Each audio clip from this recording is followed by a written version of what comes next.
When it comes to old-school journalism and investigative reporting, they don't make them like John Pilger anymore. They bombed Cambodia, a neutral country, back to the Stone Age. The Australian journalist, author and documentary filmmaker has dedicated his life to the pursuit of truth. It's called civil disobedience. Thank you. And in a business overtaken by spin, misleading narratives and government cover-ups, he remains outspoken and fearless. We must be skeptical of absolutely everything. From the war in Ukraine, Above all, this is a war of propaganda. to the plight of jailed WikiLeaks founder Julian Assange, That if Julian goes to the United States, that will be the end of him. He will die. John Pilger discusses it all in the latest episode of Talking Post.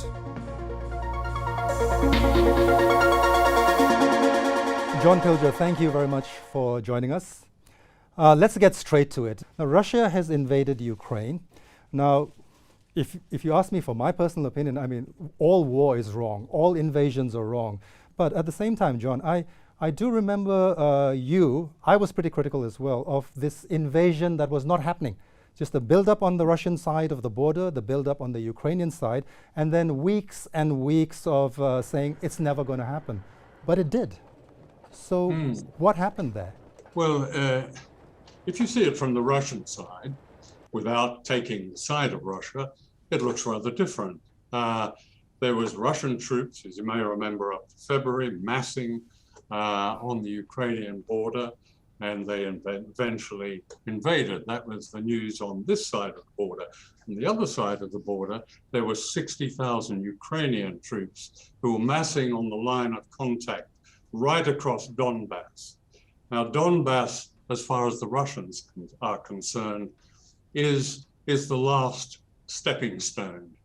You're close by Russia, you have a strategic advantage over Russia. Everything in modern Russian history, and in not so modern history, tells us that the Russians will never tolerate this, that they regard this as a threat, and they have much of their history to justify it. History is, in any discussion of geopolitics, history has to be part of one's analysis, even if it's not overt. It has to be understood.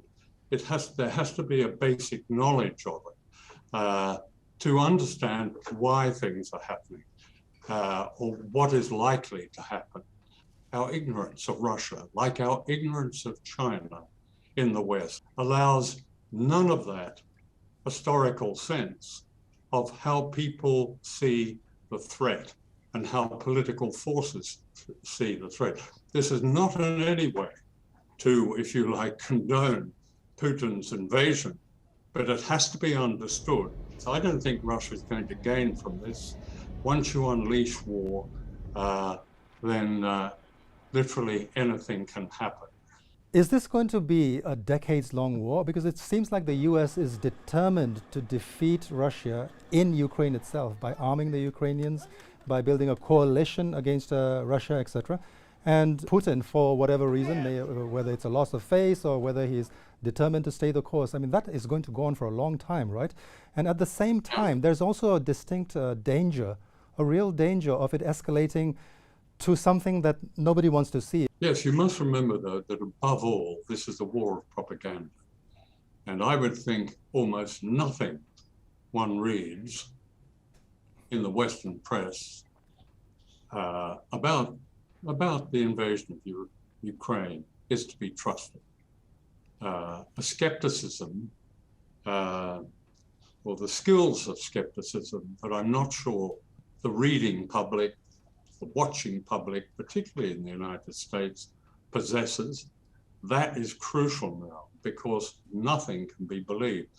Every day when I scan the media, I look at the source, it's Ukrainian intelligence. The propaganda operation in Ukraine is quite brilliant.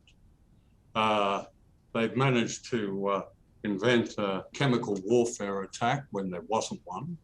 They've managed to keep out of the Western media the fact that so much of of Ukraine is infested, if not run by, but infested with true extremists, fascists, neo-Nazis, they are called. The United States may be about to fight, you're saying, or to encourage a war in which it plays a leading role in Ukraine. What to remember here is the US doesn't give a damn about Ukraine. Ukraine is simply a pawn in this. But the object, as the US Defense Secretary is, and I paraphrase him, is to destroy the Russian Federation. That's been known for a long time. That is probably the most dangerous project in the world today, because the Russians are not going to allow that. When you talk about not trusting anything that you see in the media, unfortunately, even being a member of the mainstream media myself, I have to agree with you to a great extent there because of the disproportionate coverage in this war. It's reached a stage where anything that the Ukrainians do is glorified and anything that the Russians do is vilified, to the extent now that you have mainstream Western media celebrating news from Ukraine, like pictures of dead Russian soldiers being sent back to their mothers. There's almost a celebratory tone in the media. And this begs the question, what happened to empathy? We're not asking for sympathy here, not asking for sympathy for the Russians as an invading force, but empathy for humans, right? For young lives, soldiers who've been sent into war, not by their choice. They follow, it's the military, they follow orders. Well, I've spent my career working in the mainstream, and I've covered probably 7, 8, 9 shooting wars. I've never seen a coverage so utterly consumed by a tsunami of jingoism and of manipulated jingoism as this one. And that's why nothing should be trusted.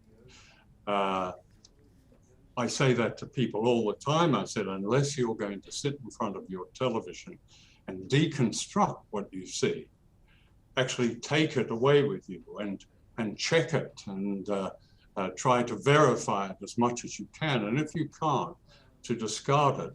Well, most people don't have the time to do that. I don't have the time to do it.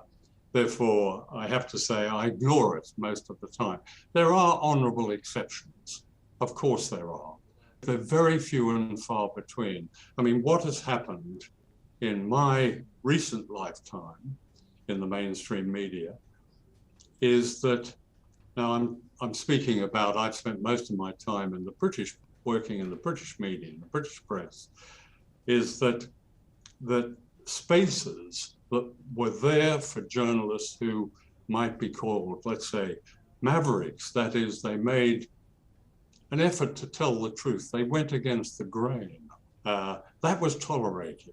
When I went into Fleet Street in London, starting from the 1960s, there were spaces for people like that, and I filled one of them. Those spaces have been closed. Certainly there is much more media, and there's probably much more opportunity. And yet the reporting, this is probably the first war in Ukraine reported by social media. That doesn't call on the highest standards of professionalism. But it does mean that at least we have a way to question what we see and hear and read in the mainstream media. The mainstream media is part of a propaganda war. That's not said or meant to be in any way agitprop. I'm speaking against the craft that, if you like, gave me a home through all my career. But that's the truth. And we must be skeptical. We must be skeptical of absolutely everything.